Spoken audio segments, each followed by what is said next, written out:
des 9 soldats américains et canadiens qui sont tombés pour la libération de la France.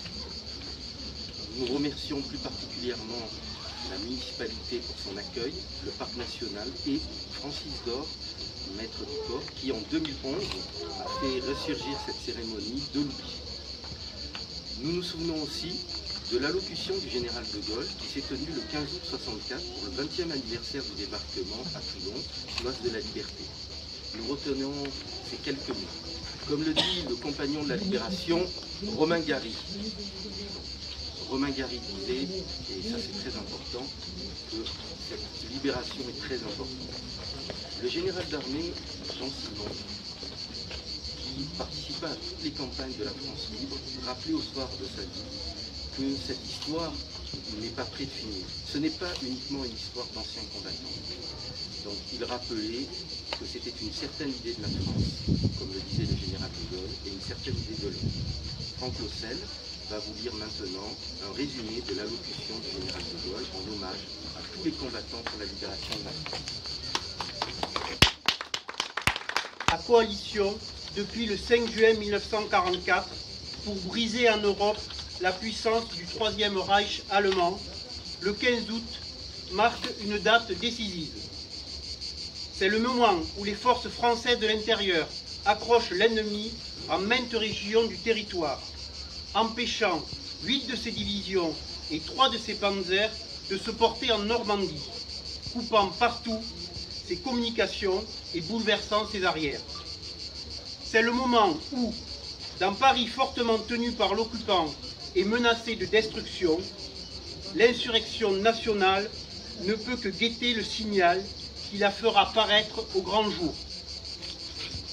La bataille engagée le 15 août 1944 sur cette rive de la Méditerranée par le débarquement de forces françaises et américaines devait, en 4 semaines, les porter jusqu'au Volge. Dès le 22 août, les 2 corps d'armée françaises faisaient capituler la garnison allemande de Toulon.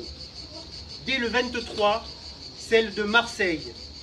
Le 3 septembre, Lyon était entre nos mains. Après le rappel des opérations partout sur le sol français, le général de Gaulle avait ces mots d'une étonnante actualité.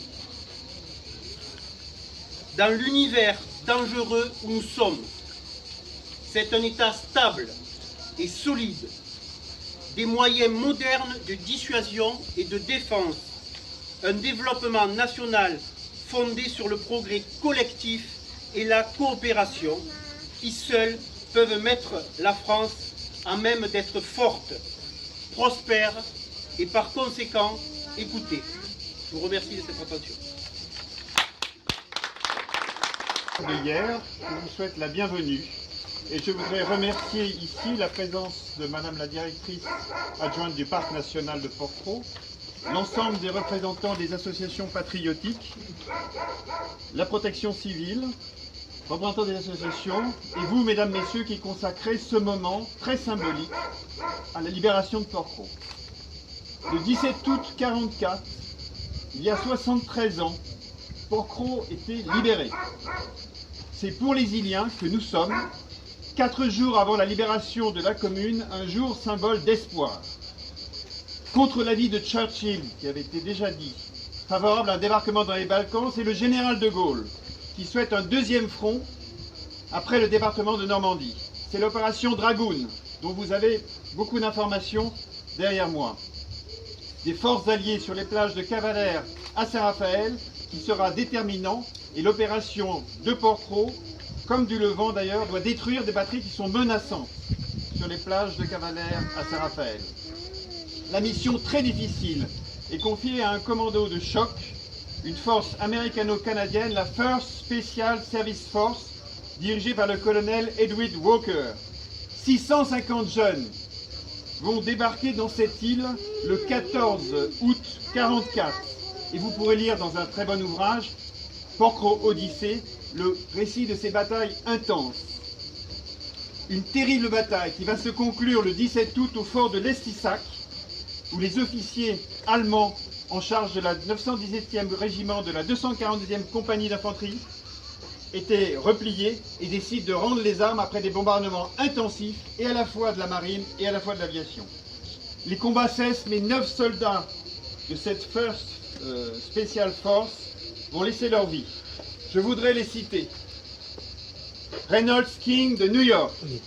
Portez le drapeau. Reynolds King de New York. William Merritt de Rhode Island. George Nixon de l'Illinois. William Harry de Vancouver. John Winston de Vancouver. Gordon Grew de Londres. John Wachtmeister de Californie. Robert McLean de Vancouver et Frank Tomasowski de Chicago. Honneur à leur courage, à leur sacrifice. C'est le prix de notre liberté. Et j'associe bien entendu très volontiers à cet appel les soldats de la 1re division française libre dirigée par le général Delatte de Tassigny, cette armée qui va libérer Lierre le 21 août 1944 et l'ensemble des mouvements de résistance unis dans cet amour de la patrie, de la liberté et la volonté de vaincre le totalitarisme. Leurs actions complémentaires ont été décisives pour les Alliés et essentielles pour l'avenir de la France. Port-Cros a été évacué en partie en novembre 1942, mais c'est le 10 janvier 1944 que l'évacuation est totale par les nazis. Marcel et Marceline Henry, qui étaient propriétaires de l'île, avec la famille Desmarais, aident certains habitants à se reloger ailleurs.